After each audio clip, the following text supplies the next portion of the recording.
মিরাজ এখন লিপসিং করতেও নাকি লজ্জা পায়। যদিও এটা সত্যি, আসলে ও এখন বড় স্ক্রিনে কাজ করতে করতে ছোট স্ক্রিনের অনেক কিছু ও ভুলে গিয়েছে। যেহেতু আমাদের চোখের সামনেই এত দূর আসা আমরা দেখেছি, ওর ফার্স্ট জার্নিটাই ছিল লিপসিং। তো ও আগে অনেক লিপসিং ভিডিও করতো, রোমান্টিক ভিডিও করতো।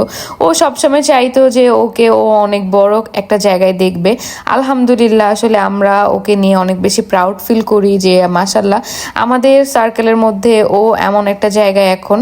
সো ওর জন্য মন থেকে অনেক বেশি দোয়া আসে সব সময়ের জন্য। আজকের ব্লগটা কি নিয়ে থাকছে বুঝতেই পারছি। হ্যালো, আসসালামু আলাইকুম এভরিওয়ান, কি অবস্থা সবার? আই হোপ সবাই ভালো আছেন। সো মিরাজ হচ্ছে আমার একদম ছোটবেলার ফ্রেন্ড, অ্যান্ড ওর সাথে আমার আর কি মেনলি শুটের জন্য সেদিন দেখা হয়।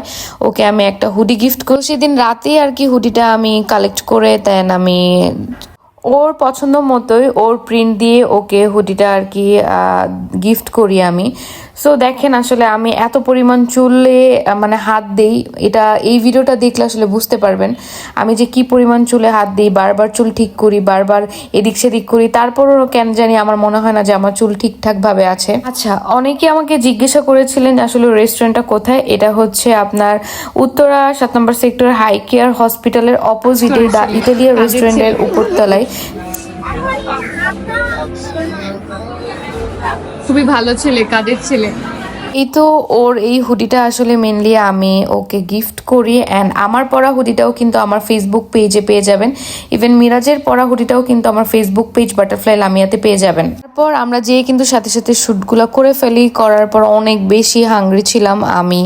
ও ও যেহেতু ভার্সিটি থেকে আসছে, অ্যান্ড আমিও দুপুরে কিছু খাওয়া দাওয়া করিনি। আমাদের খেতে খেতে অলমোস্ট 3টা সরি আরো বেশি 5টা বেজে গিয়েছিল। তো এইটা ছিল ওর করা ভিডিও, অ্যান্ড ও কিন্তু আমাকে অনেক সুন্দর করে ভিডিওটা করে দিয়েছে। এটা আমার ফেসবুক পেজ বাটারফ্লাই লামিয়াতে পেয়ে যাবেন, অ্যান্ড আমি কিন্তু প্রত্যেকটা হুডিরই ডিটেলস দিয়ে থাকি।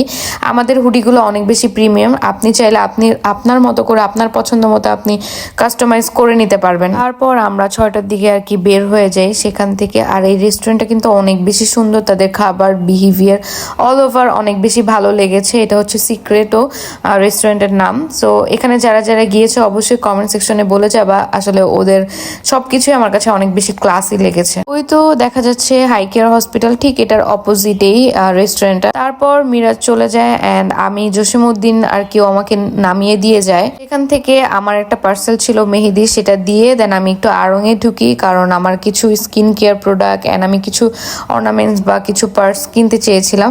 এই পার্সটা আমার কাছে অনেক বেশি ভালো লাগছিল, বাট আমি এটার ব্লু কালারটা খুঁজতেছিলাম। যে কালারটা আসলে খুঁজছিলাম সে কালারটা তাদের অ্যাভেলেবেল ছিল না। আমি লাস্টে আড়ং থেকে কি কি জিনিস পারচেস করি অ্যান্ড কি কি জিনিস কিনি এগুলো কিন্তু নেক্সট ভ্লগে আমি আপলোড দিব, যেহেতু ভ্লগটা অনেক বেশি বড় হয়ে যাচ্ছে। সো নেক্সট ভ্লগের জন্য অপেক্ষা করুন। আল্লাহ হাফেজ।